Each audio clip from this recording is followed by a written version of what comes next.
दंभिकासुर के मन में भय होते हुए भी दृढ़ निश्वास लेकर अपनी 7वीं यानी आखिरी गुत्थी पूछना आरंभ किया। सिद्धवाटिका नामक नगरी में सत्यकेतु नाम का राजा राज करता था। उसकी रानी सुलोचना अत्यंत सुंदर थी, पर रानी से भी अधिक सुंदर थी उनकी रूपवती बेटी कमलिनी। राजकुमारी कमलिनी न केवल अत्यंत रूपवती थी, बल्कि वह संगीत, काव्य और युद्ध कला में भी पारंगत थी। बचपन से ही उसने सभी विद्याओं में निपुणता प्राप्त कर ली थी। इसी कारण नगरवासी कहते थे, यथा नाम तथा गुण, कमलिनी अंदर से कमल की तरह कोमल और बाहर से पूर्णतया दक्ष। समय बीतता गया और राजकुमारी यौवन की दहलीज पर पहुंची। उसका सौंदर्य जैसे रोज नए रंगों में खिलता जा रहा था। यह देखकर राजा सत्यकेतु और रानी सुलोचना को उसकी शादी की चिंता सताने लगी। सभी दिशाओं में सूचना भेजी गई, सिद्धवाटिका की राजकुमारी के लिए योग्य वर की आवश्यकता है। बड़े बड़े राजाओं ने अपने चित्र और वंशावली भेजी। राजमहल चित्रों से भर गया, पर कमलिनी ने किसी को देखकर न मुस्कुराहट दी, न ही कोई रुचि दिखाई। राजा ने एक दिन कमलिनी से पूछा, बेटी, चाहो तो हम स्वयंवर रचाएं? कमलिनी ने विनम्रता से उत्तर दिया,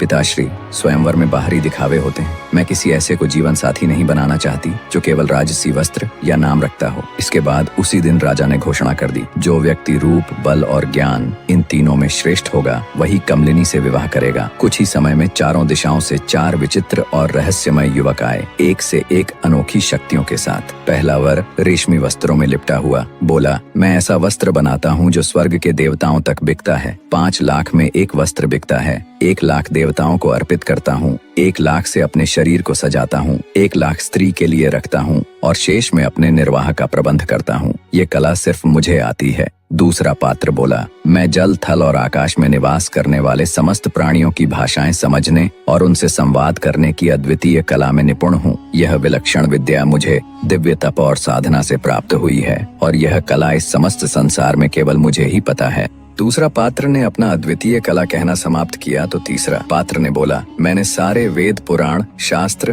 तर्क और न्याय पढ़े हैं। मेरी विद्वत्ता की गूंज दूर दूर तक सुनाई देती है। चौथा पात्र बोला, मैं शब्द वेधी बाण चलाने में निपुणता हासिल किया हूँ। बिना देखे केवल ध्वनि से लक्ष्य भेद सकता हूँ। चारों में ही कुछ न कुछ विशेष था। राजा सत्यकेतु असमंजस में पड़ गए कि योग्य पात्र किसको चुने। इतना बात बोल दंभिकासुर ने पूछा, बताओ राजा विक्रमादित्य, कि राजकुमारी किसको मिलनी चाहिए? कौन योग्य पात्र है? विक्रमादित्य बोले, जो कपड़ा बनाकर बेचता है वह शूद्र है, जो पशुओं की भाषा जानता है वह ज्ञानी है, जो शास्त्र पढ़ा है वो ब्राह्मण है, पर जो शब्द वेधी तीर चलाना जानता है वो क्षत्रिय है। वह राजकुमारी को पाने का योग्य है। राजकुमारी उसी को मिलनी चाहिए। इतना बात सुन दंभिकासुर का देवताओं से प्राप्त सारा शक्ति चला गया। उसने छल से राजा को दिया। बच्चन पूरा किए बगैर राजा के ऊपर अपनी दैहिक शक्ति से प्रहार करने को आगे बढ़ा। उसी समय विक्रमादित्य को दंभिकासुर के पास आने से पहले ज्ञानी साधु ने इस बात को पूर्वानुमान करते हुए ये बात पहले से ही राजा को बता दिया था।